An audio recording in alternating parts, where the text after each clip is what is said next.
Hello everyone, welcome back to my YouTube channel. आज का हमारा टॉपिक है आंशिक रूप से परावैद्युत माध्यम की उपस्थिति में समांतर प्लेट संधारित्र की धारिता। इससे रिलेटेड क्वेश्चन पेपर में इस प्रकार आता है कि आंशिक रूप से परावैद्युत माध्यम की उपस्थिति में समांतर प्लेट संधारित्र की धारिता समझाइए। इसमें परावैद्युत माध्यम समांतर प्लेट संधारित्र के बीच में आंशिक रूप से भरा हुआ होगा। तो चलिए शुरू करते हैं आज का हमारा व्यंजक। अगर आप इस चैनल पर नए हैं तो प्लीज चैनल को सब्सक्राइब कर दीजिए। व्यंजक शुरू करने के लिए हम सबसे पहले इसका चित्र बनाएंगे। इसमें दो समांतर प्लेट संधारित्र बनाएंगे और उसके बीच परावैद्युत माध्यम भरेंगे। हमने यहाँ दो संधारित्र ले लिए हैं और उनके बीच आंशिक रूप से परावैद्युत माध्यम भरा है। दोनों संधारित्र का नाम हमने पहले संधारित्र का नाम A और दूसरे का नाम B दिया है। यहाँ हम परावैद्युत माध्यम में अभ्रक, वायु, मोम, कांच कुछ भी भर सकते हैं, माना कि यहाँ वायु भरी हुई है। ठीक है। जब संधारित्र A को प्लस Q आवेश दिया जाता है तो क्या होता है, संधारित्र A के दूरवर्ती तल पर प्लस आवेश और प्रेरण से B के निकटवर्ती तल में माइनस आवेश और B के दूरवर्ती तल में प्लस आवेश प्रेरित हो जाता है। ठीक है। तो इस प्रकार जैसे ही A को प्लस Q आवेश दिया जाता है, A के दूरवर्ती तल में प्लस आवेश और B के निकटवर्ती तल में माइनस आवेश प्रेरित हो जाता है।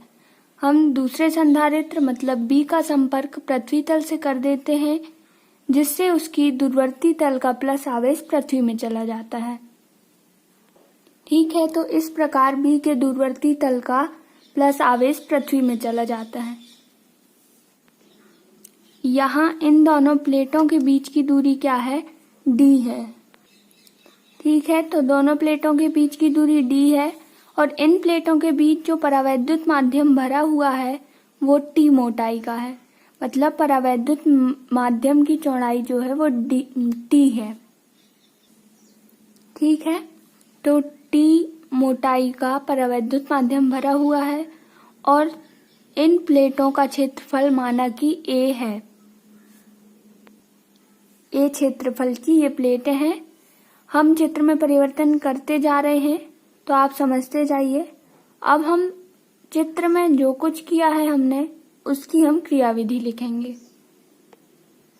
सबसे पहले हम लिखेंगे माना कि A और B समांतर प्लेट संधारित्र की दो प्लेटें हैं। तो हमने लिख दिया कि A और B समांतर प्लेट संधारित्र की दो प्लेटें हैं। इनके बीच की दूरी क्या है, D है। ठीक है। माना इन समांतर प्लेट का क्षेत्रफल क्या है, A है। ठीक है। तो दोनों प्लेटों के बीच माना कि दोनों प्लेटों के बीच T मोटाई का परावैद्युत माध्यम भरा हुआ है, ये भी हम लिखेंगे। और बाकी शेष भाग में D माइनस T भाग में वायु भरी हुई है। ठीक है। तो ये भी हम लिखते हैं। तो हमने यहाँ लिखा कि शेष भाग में वायु भरी हुई है। अब हम इस चित्र में जो कुछ भी क्रियाविधि हुई है उसके बारे में लिखेंगे कि जब A को प्लस Q आवेश दिया जाता है तो A के दूरवर्ती तल में प्लस चार्ज, B के निकटवर्ती तल में माइनस और B के दूरवर्ती में प्लस चार्ज हो जाता है और B का संबंध पृथ्वी तल से करने पर प्लस चार्ज पृथ्वी में चल जाता है। ठीक है।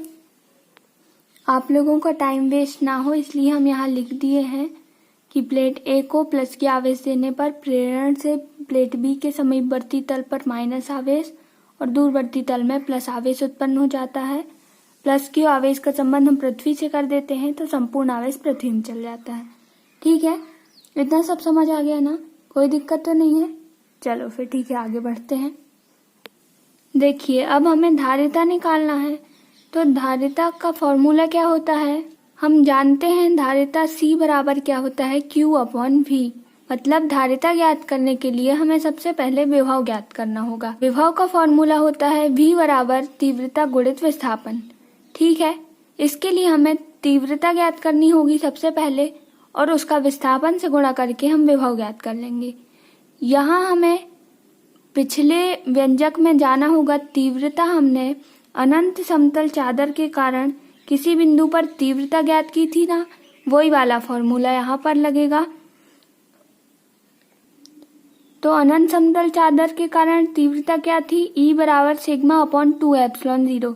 यहाँ पर दो समांतर प्लेटें हैं तो E बराबर क्या हो जाएगा? Sigma upon 2 epsilon 0, sigma upon 2 epsilon 0। ये दोनों जुड़ जाएंगे 2 सिग्मा अपॉन 2 एप्सिलॉन 0। तो हमारे पास E बराबर आ जाएगा सिग्मा अपॉन एप्सिलॉन 0।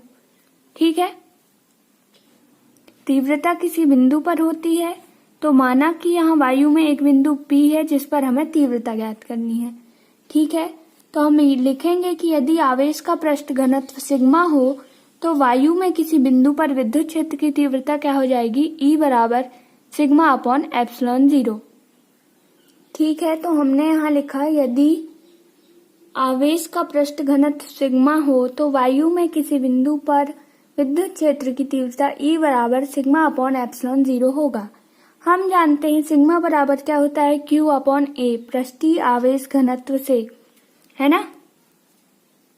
तो पुरानी चीजें बिल्कुल भी नहीं भूलना है।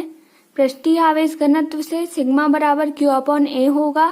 तो यहाँ हम सिग्मा की वैल्यू रख देंगे तो E बराबर हमारे पास आ जाएगा Q अपॉन A एप्सिलॉन 0। ठीक है। अब परावैद्युत माध्यम की उपस्थिति में तीव्रता क्या हो जाएगी? तो परावैद्युत माध्यम की उपस्थिति में तीव्रता माना कि E डैश है तो इसकी वैल्यू क्या आ जाएगी? Sigma upon epsilon 0 K। तो हो जाएगा E डैश बराबर Q upon A epsilon 0 K। ठीक है। अब दोनों प्लेटों के बीच विभवांतर क्या होगा? विभवांतर होगा VA माइनस VV। ठीक है। तो दोनों प्लेटों के बीच विभवांतर हो जाएगा तीव्रता गुणित विस्थापन।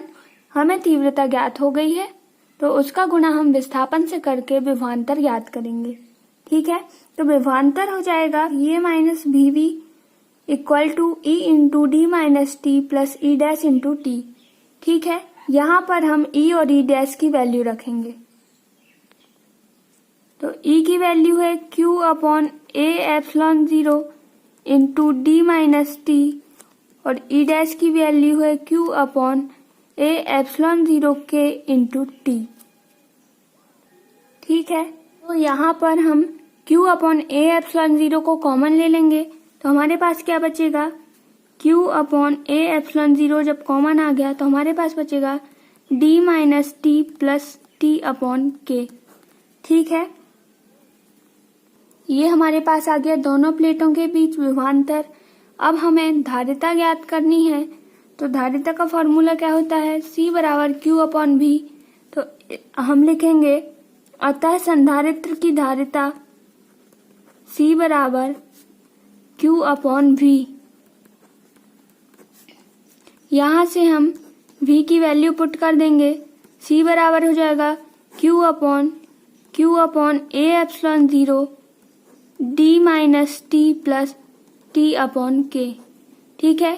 Q से Q कैंसिल हो जाएगा तो C बराबर हमारे पास बचेगा epsilon 0 A upon D minus T plus T upon K। ठीक है।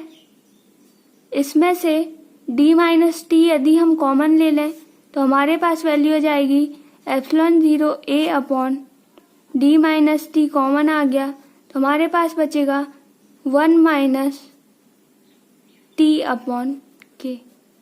ठीक है। यही अभीष्ट व्यंजक है, इसे हम कह सकते हैं। तो यहाँ हम लिखेंगे यही अभीष्ट व्यंजक है।